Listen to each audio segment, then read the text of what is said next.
Assalamualaikum warahmatullahi wabarakatuh. Selamat pagi guys, selamat pagi seluruh peternak di Nusantara.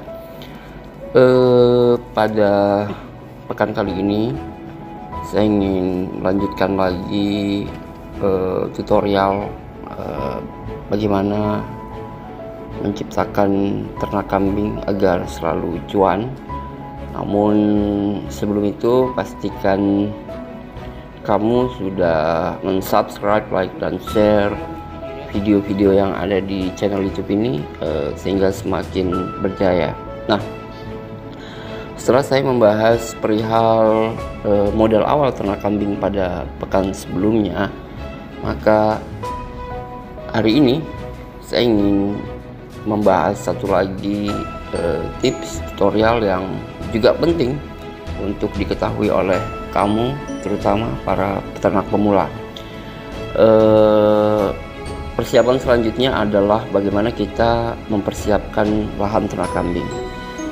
Lahan yang kita gunakan dalam ternak kambing ini haruslah memenuhi beberapa persyaratan dalam persiapan lahan untuk ternak kambing yang harus kita lakukan persiapannya dari awal gitu ya. Pertama, pastikan lahan ternak berada di tempat yang cukup tinggi. Nah, bagaimana definisi cukup tinggi ini sebenarnya relatif saja lah ya.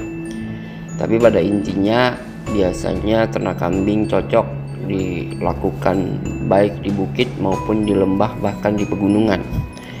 Namun saya ingatkan bahwa agar aman terutama dari banjir, maka sebaiknya diperhitungkan ketinggian minimal dari lahan ternak kambing yang kita gunakan.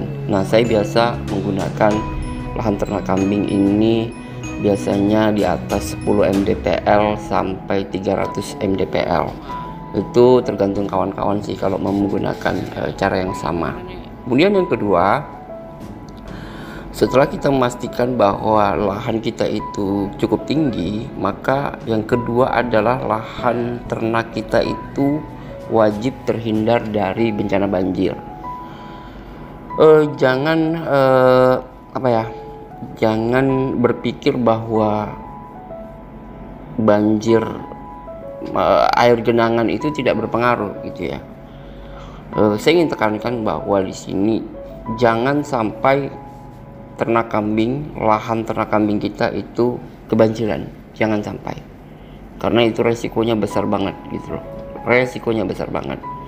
Caranya gimana ya, sedapat mungkin kita kan mengenali lingkungan kita sendiri gitu ya.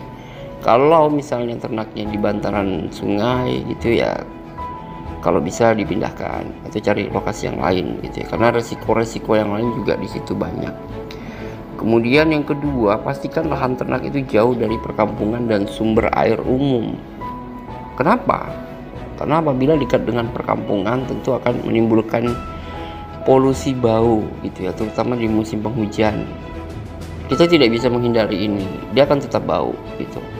Walaupun kandang sudah kita bersihkan, dia akan menimbulkan polusi dan sebenarnya nggak begitu mengganggu sih bagi komunitas yang biasa dengan ternak atau akrab dengan ternak. Tapi permasalahannya adalah jika terlalu dekat dengan perkampungan atau berada di dalam perkampungan, nggak semua orang di kampung itu demen, gemar dengan aroma peternakan. Itu permasalahannya, ya kan? Sehingga kita harus tahu diri lah gitu, menjaga jarak. Kemudian yang harus dihindari juga adalah lokasi yang dekat dengan sumber air, misalnya dekat dengan das, kemudian dekat dengan waduk, kemudian dekat dengan danau, kemudian dekat dengan sungai yang airnya itu dimanfaatkan untuk kebutuhan konsumsi. Kalau untuk kebutuhan bahan pertanian mungkin nggak terlalu bermasalah gitu ya, tapi kalau untuk kebutuhan konsumsi tentu akan mencemari air lingkungan yang ada di situ. Kemudian yang selanjutnya adalah lahan ternak harus mendapatkan sinar matahari dan sirkulasi udara yang cukup, karena kandang harus didesain menghadap ke arah timur.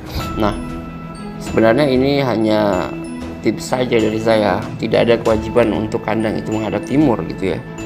Tapi bahwa hal yang harus kita perhatikan, hal yang harus kita lakukan adalah bahwa lahan kandang kalau kita menggunakan atap itu di dalam kandang juga wajib mendapatkan sinar matahari yang cukup, terutama pada pagi hari. Durasinya antara pukul 6 sampai pukul 9.30 sinar matahari itu harus masuk ke dalam sela-sela kandang. Bagaimana caranya? Ya didesainlah kandangnya supaya misalnya menghadap ke arah timur, atau membuat kandang yang mobile sehingga bisa dipindah-pindah, sehingga apabila ada pohon besar atau tembok itu bisa kita hindari kandang kita itu dari terhalangnya sinar matahari. Kemudian yang terakhir adalah lahan ternak terbebas dari angin yang kencang, terutama ketika di malam hari. Nah, ini untuk lokasi-lokasi yang berada di perbukitan atau lebih tinggi dari itu, misalnya di pegunungan gitu ya. Tapi kalau biasanya lahannya relatif rendah, asalkan kering, anginnya tidak terlalu kencang lah gitu ya. Sebenarnya angin kencang ini kambing juga akan menyesuaikan sih, tapi kasihan aja gitu. Nah, itu persiapan lahan ternak kambing yang harus kita antisipasi dari awal. Nah, selanjutnya untuk kandangnya, persiapan-persiapan yang harus kita lakukan adalah jika lahan ternak sudah siap, maka langkah selanjutnya ialah mempersiapkan kandang.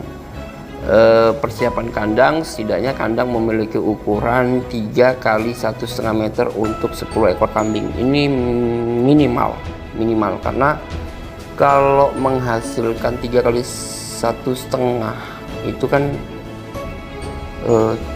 nggak terlalu lebar ya untuk 10 ekor kambing. Nah, ini biasanya digunakan untuk fattening lah, kambing-kambing yang dipersiapkan untuk misalnya jualan pedaging gitu ya. Tapi kalau treatmentnya kambing itu disiapkan untuk indukan, sebaiknya lebih lebar dari ini atau dibikin aja kandang masing-masing gitu ya. Persiapkan pula untuk kandang 2 ekor kambing jantan. Nah, ini tips aja dari saya, karena biasanya apabila sesuai dengan tutorial saya yang kemarin, kita mempersiapkan 10 ekor indukan, 2 ekor pejantan. Apabila kambing sudah dalam kondisi hamil semuanya, karena kan pejantannya 2 nih, jadi kan cepat tuh untuk menghamili ya, membuntingi betina-betina yang kita pilih. Apabila udah ketemu masa estrusnya, ya udah dikawinkan aja gitu. Nah, setelah itu kan dia tidak boleh diganggu ketika dia sedang hamil gitu loh. Ketika kambing sedang bunting itu tidak boleh diganggu, harus dipersiapkan kandang masing-masing sehingga bebas dari gangguan pejantan yang bisa saja dia birahi gitu loh, sehingga mengganggu bagi kambing-kambing yang sedang hamil. Nah, caranya yaitu dipersiapkan kandang tersendiri bagi jantan. Nah, jantan ini pun nggak boleh digabung sesama jantan karena dia akan berantem terus gitu. Kasihan kalau berantem terus, energinya habis.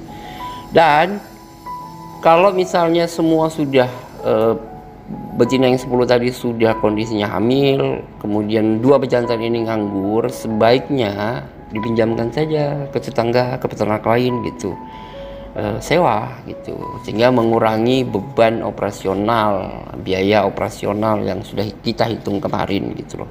Karena biasanya kalau orang minjam atau sewa, kita kan mendapat penghasilan nih, atau minimal pakan dari 2 ternak kambing kita itu terjamin oleh peternak lain, karena dia sedang membutuhkan sisi produktivitas dari sang pejantan yang sedang digunakan, sedang dipakai. Itu Untuk mempermudah pembersihan kandang, sebaiknya desain kandang dengan konsep minimalis dan lantai panggung. Nah, ketinggian panggung ini biasa orang menggunakan ketinggian sekitar 70 cm. Tapi itu relatif lah ya. Kenapa harus begitu? Karena biasanya untuk supaya ketika kita membersihkan kotoran kambing di bawahnya itu gampang, sehingga bersih, sehingga mengurangi resiko bau. Bau tetap ada, terutama dari air urinnya itu. Tetapi kita minimalisir lah resikonya, terutama teman-teman yang kondisi lingkungan kandangnya berdekatan dengan tetangga yang lainnya. Tetangga belum tentu suka dengan apa yang sedang kita lakukan.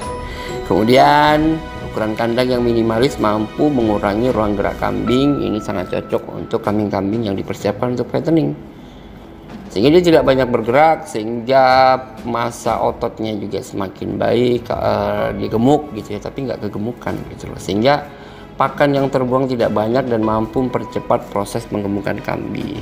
Ini fungsi kandang minimalis. Nah, sebenarnya ada tips sih. Kalau misalnya makanan itu kan biasa bersisa. Nah, itu bisa diolah lagi dengan fermentasi gitu ya, sehingga kan dia menimbulkan rasa dan aroma yang baru, seolah-olah itu rumput yang fresh, padahal itu hasil daur ulang. Itu bisa digunakan, nggak masalah. Kemudian perawatan kandang perlu kita lakukan dengan cara membersihkan kandang secara rutin. Saya sarankan setiap hari lah, baik sore maupun pagi hari. Mulai dari lantai kandang, itu lantainya kita bersihkan. Kalau kandangnya itu panggung, itu gampang bersihkannya, disapu pakai sapu lidi, itu udah cukup bersih gitu ya. Kadang-kadang dicuci juga ketika kambing, misalnya seminggu sekali kan kambing itu dijemur untuk mendapatkan sinar matahari. Nah, ketika kandangnya kosong itu kita bersihkan dengan menggunakan air gitu. Tapi setelah dibersihkan dengan menggunakan air, dicuci gitu kandangnya, ketika kambing akan dimasukkan, pastikan kandangnya juga sudah kering gitu, karena nanti ada resiko jamur kalau nggak kering dia. Kemudian tempat pakan dan minum juga harus dibersihkan, jangan sampai berkerak, serta bagian-bagian kandang yang lain, termasuk di bagian-bagian atasnya itu kalau ada rumah laba-laba itu juga harus dibersihkan karena nanti mengganggu gitu ya. Belum lagi kalau ada serangga-serangga yang lain gitu kan. Kemudian pastikan kandang selalu dalam keadaan kering. Saya sebutkan tadi, misalnya kandangnya dicuci nih dengan menggunakan air gitu kan. Nah, itu juga setelah itu pastikan bahwa kandang itu cepat kering, atau masukkan kambing ke dalam kandang ketika kandangnya sudah kering. Hal ini untuk mencegah pertumbuhan parasit dan jamur yang sudah saya sebutkan tadi. Itu tips yang bisa saya bagikan pada pekan kali ini. Semoga bermanfaat. Saya meyakini sih bahwa kawan-kawan pasti sudah paham lah tentang ini, tapi sebagai keluarga besar peternak, sebagai sahabat, kita wajib selalu mengingatkan gitu ya. Terutama misalnya kayak bersih-bersih kandang ini kan, kadang kita tuh lupa juga, kadang males, kadang durasinya nggak teratur. Nah, ini harus kita saling mengingatkan sajalah gitu kan. Nah, kalau saya sih kotoran itu sudah ada yang nampung ya, sudah ada yang nginden kotoran kambingnya. Jadi kadang mereka juga mau ngumpulin sendiri, jadi kan udah enak gitu. Tinggal membersihkan sisa-sisa kotoran yang mungkin masih ada. Tapi biasanya kalau para petani yang nginden kotoran kambing itu sampai bersih banget sih, semua terangkat gitu, karena manfaatnya besar kan untuk sektor pertanian. Itu guys yang bisa saya bagikan. Mohon maaf apabila kurang berkenan. Kemudian terima kasih untuk semua dukungan, dan tetap semangat guys, jaga kesehatan, jangan sampai sakit, karena kalau kita sakit ternak kita juga jadi sakit gitu ya. Kemudian apalagi ya, demikianlah ya, kita saling dukung. Jangan lupa untuk subscribe, like, dan share video-video yang ada di channel YouTube ini. Semoga semakin berjaya. Assalamualaikum warahmatullahi wabarakatuh.